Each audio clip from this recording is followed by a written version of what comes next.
نقش بنداں شوگر دنیا دی ماہی سگے درگاہ مجدد شوگر حقل یقین ماہی خدایا بدے شوق ذات رسول بدرد محمد صلی اللہ علیہ وآلہ وسلم مراکن قبول حیاتی مماتی ہما وقت ما عطا کن وصال مرا مصطفیٰ بندہ پروردگارم امت احمد نبی صلی اللہ علیہ وآلہ وسلم دوست دار چار یارم تابع اولاد علی رضی اللہ تعالی عنہ مذہب حنفیہ دارم ملت حضرت خلیل علیہ السلام خاک پائے غوث اعظم زیر سایہ ہر ولی الہی بحق کے بنی فاطمہ کہ برکول ایمان کنی حاتمہ اگر دعوتم رد کنی ور قبول منو دست دامان آل رسول صلی اللہ علیہ وآلہ وسلم۔ آپ سب کا شکریہ اللہ تعالیٰ نبی کریم صلی اللہ علیہ وآلہ وسلم کے نالین مبارک کے صدقے ہم سب کی اس عاجزانہ حاضری کو اپنی بارگاہ میں قبول و مقبول فرمائے اور یہ سلام عاجزانہ یہ عقیدتوں کے پھول نواسہ رسول صلی اللہ علیہ وآلہ وسلم کی بارگاہ میں پیش ہو جائے تو ہم سب کی بگڑی بن جائے گی۔ غریب و سادہ و رنگی ہے داستان حرم نہایت اس کی حسین ابتدا ہے اسماعیل رضی اللہ تعالیٰ عنہ۔ بہت سی باتیں ہیں اور یہ ذکر تو ساری زندگی انسان کرتا رہے تو ختم نہیں ہو سکتا۔ زندگیاں ختم ہو جاتی ہیں، قلم ٹوٹ جاتے ہیں، سارے بحر و بر سیاہی بن جائیں تو پھر بھی یہ داستان اور یہ باتیں ختم نہیں ہو سکتی۔ صرف ایک نعرہ جو ہم یہاں پہ لگا رہے ہیں، حسینیت زندہ باد، یزیدیت مرد آباد۔ حسینیت زندہ کیسے رہے گی؟ ذکر تو ہم کر رہے ہیں، ذکر سن بھی رہے ہیں، ذکر کر بھی رہے ہیں۔ ہر ذی روح، ہر کائنات کی شے، ہر تخلیق کے مالک و ارض و سما جو ہے وہ اس ذکر کو کرتی بھی ہے، سنتی بھی ہے اپنے اپنے انداز کے طرح، کیونکہ میرا رب سونا رب العالمین ہے تو اس کا محبوب سونا رحمت للعالمین ہے۔ جہاں جہاں تک میرے رب کی کبریائی ہے وہاں وہاں تک اس کے محبوب کی رحیمی ہے، کریمی ہے اور رحمت للعالمین۔ بیٹا باتیں کرنی ہے تو باہر چلے۔ نواسہ رسول صلی اللہ علیہ وسلم کی شہادت کی باتیں جو ہیں وہ ہر اور اس کا اظہار ہر ذی روح پہ فرض ہے، لیکن دیکھنا یہ ہے کہ صرف باتوں سے بات بنتی ہے کہ عمل سے بات بنتی ہے۔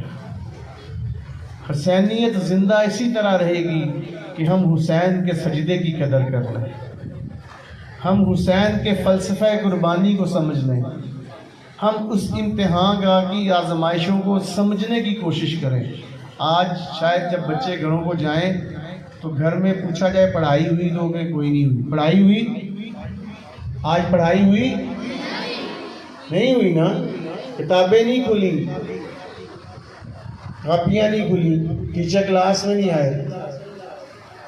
پڑھائی ہوئی کہ نہیں ہوئی؟ ظاہراً پڑھائی نہیں ہوئی، عملاً بہت پڑھائی ہوئی ہے۔ ہم نے کوشش کی ہے اس ادارے کی، اس سٹیج سے، اس پلیٹ فارم سے آپ کو سب کے انسانیت سکھانے کی اور کائنات کی اس حسین قربانی کے، اس لازوال قربانی کا سبق سکھانے کی آپ کو، کہ جس کو اگر آپ اس کا ایک لفظ بھی آپ سمجھ گئے تو آپ کی اور ہماری آخرت سمجھ جائے گی، ہماری بقا بن جائے گی، کیونکہ یہ فنا ہے۔ اور ایمان کی مضبوطی یہ ہے کہ آپ اس پہ توکل نہ کریں، اپنے ایمان کو مضبوط رکھ کے رب کائنات پہ توکل کریں، کیونکہ اس کے بعد کی جو زندگی ہے وہ نہ ختم ہونے والی ہے۔ کیا حضرت ابراہیم علیہ السلام کے لیے فرشتے نہیں آئے تھے؟ اور فرشتوں نے کیا یہ نہیں کہا تھا اگر آپ حکم دیں تو ہم یہ کر دیں، آپ حکم یہ دیں تو ہم یہ کر دیں؟ آپ اللہ کے حضور دعا کیوں نہیں کرتے؟ تو حضرت ابراہیم علیہ السلام، کیونکہ یہ میں اس لیے فلسفہ تھوڑا سا بیان کرنے لگا ہوں کہ ہم درود ابراہیمی پڑھتے ہیں تو اس میں آل ابراہیم والا آل ابراہیم پڑھتے ہیں اور آل محمد والا آل محمد پڑھتے ہیں، تو آل محمد کا درجہ بہت ہے، آل ابراہیم کا درجہ بہت ہے، کیونکہ ان کی جد نے بہت ایسے کام کر دیے کہ جو ان کے لیے بھی مشل رہا ہے اور آل کے لیے بھی مشل رہا ہے۔ اب اگر دعا کرتے تو بہت کچھ بدل جاتا، اور فرشتے کہہ رہے ہیں آپ دعا کریں، آپ خلیل اللہ ہیں، تو آپ کا جواب بڑا پیارا ہے اس وقت، اس کے جس کا میں خلیل ہوں مجھے جانتا ہے، وہ میری آرزوؤں کو بھی جانتا ہے، میری خواہشوں کو بھی جانتا ہے۔ اب یہ خلیل سے مسئلہ ہے، تم پیچھے ہٹ جاؤ۔ تو کیا یہی واقعہ طائف کے میدان میں نہیں پیش آیا جب فرشتے پہاڑوں کے حاضر ہو گئے اور سرکار سے فرمایا سرکار حکم کریں اس بستی کو پہاڑوں کے بیچ میں پیس کے رکھ دیں؟ تو سرکار نے کیا فرمایا؟ نہیں، مجھے ان سے بلائی کی امید ہے۔ تو کیا کربلا میں، کیا بدر میں فرشتے قطار اندر قطار اتر سکتے تھے تو کربلا میں فرشتے نہیں اتر سکتے تھے؟ ارے اس آب کے یہ مقدر ہی نہیں تھے کہ وہ حسین کے لبوں تک پہنچتا، اس کو یہ اجازت ہی نہیں تھی۔ حسین تو کوثر کو ساقی کوثر ہے، وہ تو ساقی کوثر کا جانشین ہے، ان کے لیے پانی یہ کوئی چیز بکت نہیں رکھتی۔ لیکن جو بات میں آپ تک پہنچانا چاہتا ہوں، کیونکہ یہ باتیں بہت لمبی ہیں اور اس میں تو میں یہاں پہ بیٹھا تھا جب سے اسٹیج سے پتہ نہیں کیا کچھ چل رہا تھا، تو یہ صرف اس بات کو آپ یہ عقلی میسیج ہے آج کی محفل کا اور ان ایام کا کہ حسینیت زندہ صرف اسی طرح رہے گی کہ ہم حسین کے سجدے کی قدر کر رہے ہیں، ہم اپنی نمازوں میں قضا نہ آنے دیں، ہم رب کے حضور ہر وقت سب مسجود رہیں، نوافل پڑھیں، توبہ کریں، استغفار کریں، اور صرف یہ 10 یوم نہیں ہے، یہ تو غم ہے ایسا جو ہماری قبروں تک ہمارے ساتھ چلے گا، ہماری نسلوں تک چلے گا، تا قیامت تک چلے گا۔ لیکن اس کو سمجھے کہ یہ فلسفہ نماز ہے کیا۔ رب کائنات قرآن پاک میں اپنی اگلی کتاب میں بار بار فرما رہا ہے کہ اے لوگوں اپنی نماز قائم کرو۔ یار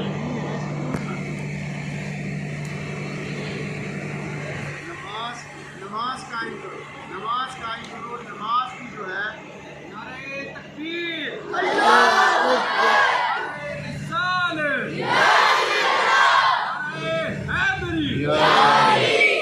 تو نماز کی پابندی کریں، کیونکہ آپ نواسہ رسول بھی ہیں، آپ راکب دوش مصطفیٰ صلی اللہ علیہ وآلہ وسلم بھی ہیں، آپ سردار نوجوانان جنت بھی ہیں، آپ سید الشہداء شہید ابن شہید، آپ فکر پوشا ہے،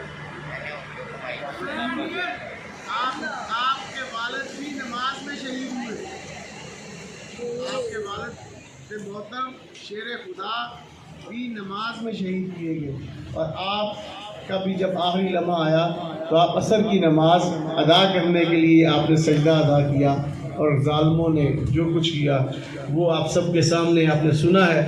تو میرا پیغام صرف یہی ہے آج کی محفل کے سلسلے میں کہ اپنی نمازوں کی حفاظت کیجیے۔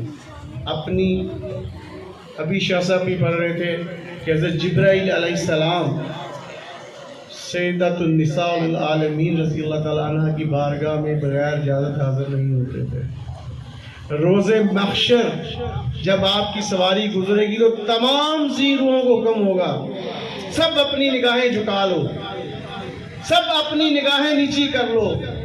آج کائنات کی شہزادی، آج رب نے قیامت صرف قائم کرنی ہے اپنے محبوب کی شفاعت دکھانے کے لیے، اور کائنات قیامت برپا ہی اسی دن ہوگی، صرف جس دن اپنے محبوب کا اس نے سارا اور اس اہل بیت کا سارا جلوہ دکھانا ہے۔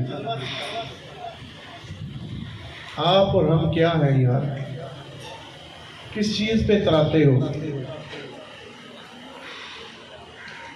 حضرت جبرائیل علیہ السلام بغیر اجازت وہاں پہ نہیں آتے تھے۔ سورج کی روشنی شاید ان بیویوں نے نہیں دیکھی ساری زندگی، اور ہم اپنے بال کھول کے اور ہم اپنے سروں سے دوپٹے اتار کے کیا درس، کیا میسج کیا دے رہے ہیں؟ خاتون جنت کی سواری گزرے گی تو ساری کائنات جو اس وقت ہوگی ازل سے لے کے ابد تک کی، سب کو حکم ہوگا اپنی نظریں جھکا دیں۔ ہم تو ان کا نام نامی بھی اپنی ہماری زبانیں، میں نے اس بھی شعر پڑھا نا 1000 بار بشرن، ہماری جو زبانیں اس قابل نہیں ہم ان ہستیوں کا نام لے سکیں۔ تو یہی میسج ہے، حیا پیدا کریں آنکھ کے اندر اور سر جھکائیں رب محبوب حقیقی کے اندر، نماز پڑھیں، نماز کو قائم کریں، یہی حسینیت کا درس ہے۔ اس پہ کام کر لیں، حسینیت زندہ رہے گی۔ یہ ابھی آپ کے سامنے پچھلے دنوں میں یہ واقعہ ہو گیا ابھی افغانستان میں۔ اپنے کول فیل کو ایک کر لیں، اللہ پہ توکل کر لیں۔ وہ جادوگر جو تھے نا، فرعون کے جادوگر حضرت موسیٰ علیہ السلام کے، انہوں نے صرف حضرت موسیٰ علیہ السلام کو دیکھا معجزہ دیکھا اور وہ پلٹ گئے۔ تنہائے فرعون سے لیتے تھے، نوکر فرعون کے تھے، لیکن جب اللہ کا معجزہ نبی صلی اللہ علیہ وسلم اپنے حضرت موسیٰ علیہ السلام کے ہاتھوں دیکھا تو کلمہ پڑھ لیا۔ اب فرعون کہہ رہے ہیں قرآن میں ہے کہ میں تمہارے ہاتھ کٹوا دوں گا، میں تمہاری ٹانگیں کٹوا دوں گا، آنکھیں نکلوا دوں گا۔ انہوں نے کہا جی جو ہم نے دیکھ لیا اس میں یقین ہو گیا کامل، یقین کا عمل کریں کہ اس کے بعد زندگی دوسری ہے، یہاں پہ سب کچھ کا حساب کتاب ہونا ہے۔ اور وہ جو کچھ کر گئے وہ ہمارے لیے کر کے گئے ہیں کہ جہاں پہ حق کی بات ہو وہاں پہ ڈٹ جاؤ، باطل کے سامنے سر نہ جھکاؤ، یہی میسج ہے۔ اور حق صرف رب واحد ہے، مالک الملک صرف وہی ہے، اس کے آگے سر مسجود رہے، اسی سے مانگے وہی دیتا ہے، اسی کے خزانوں سے سب کچھ ملتا ہے۔ اور رب نے اپنے محبوب کو قاسم رزقہ وہ بنا کے بھیجا ہے، وہ قاسم ہے، وہ رزق تقسیم کرتے ہیں اللہ کی مرضی سے۔ یہ اللہ کی پاک ہستیاں ہیں، ان کا ذکر ختم ہو ہی نہیں سکتا۔ اللہ کا شکر ادا کریں آپ سب۔ آج آپ جا کے گھر میں یہ بتائیں کہ آج ہم نے اللہ کا شکر ادا کرنا ہے، 2 شکرانے کے نفل پڑھیں کہ اللہ تعالیٰ نے ہم سب کو اتنی بڑی ہستی کہ جن کا کوئی ہمارے پاس کوئی الفاظ نہیں ہے، ان کا ذکر کرنے کی رب نے ہم جیسے گناہ گاروں کو توفیق دی ہے سننا سنانا۔ اس سے بڑی توفیق نہیں ہے، اس سے بڑا شکر نہیں ہے، اس سے بڑی اس کی رحمت نہیں ہے۔ اللہ تعالیٰ آپ سب کو، ہم سب کو جو سنا ہے، جو سنایا گیا ہے، اس پر عمل کرنے کی توفیق دے۔ سادات کے ہوتے میں دعا کو اپنے آپ کو مکمل نہیں سمجھتا، اہل نہیں سمجھتا، کیونکہ میرے استادوں نے مجھے یہی بتایا، جہاں پہ سید زیادہ بیٹھا ہو وہاں پر آپ نے دعا نہیں کرنی۔ تو دعا کریں گے سید پیر عثمان شاہ صاحب۔ آپ سب نے 1 دفعہ سورہ فاتحہ، 3 دفعہ سورہ اخلاص پڑھنا ہے، جو پڑھائی ہوئی ہے ہم سادات کے ذریعے ان کی بڑوں کو جو ہے وہ پیش کریں گے، التجائیں، عرضیاں اور دعا پوری عبادات کا مغز ہوتا ہے۔ اگر دعا کے وقت آپ اپنے آپ کو پوری طرح حاضر کر کے دعا مانگیں گے، جو بھی آپ کی دلی دعا ہے، میری یہ دعا ہے، اللہ تعالیٰ ان ہستیوں کے سادات کے صدقے، اللہ تعالیٰ اس محفل کے صدقے آپ سب کی دلی جائز حاجات پوری فرمائے۔ سٹینڈ لگا دیں، دعا سے پہلے 2 شعر صرف سلام کے پڑھیں گے سب مل کے، اور اس کے بعد دعا کریں گے۔ شمع بز میں ہدایت میں لاکھوں سلام، شمع بز میں ہدایت میں لاکھوں سلام، خون خیر الرسل سے ہے جن کا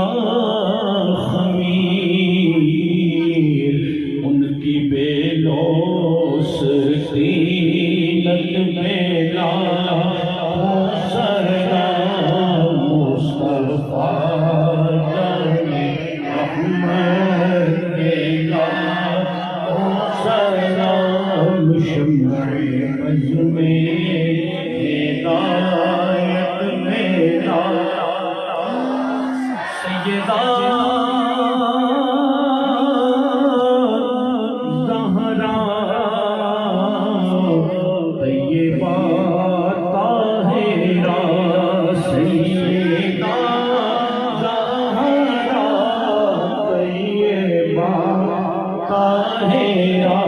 سیدہ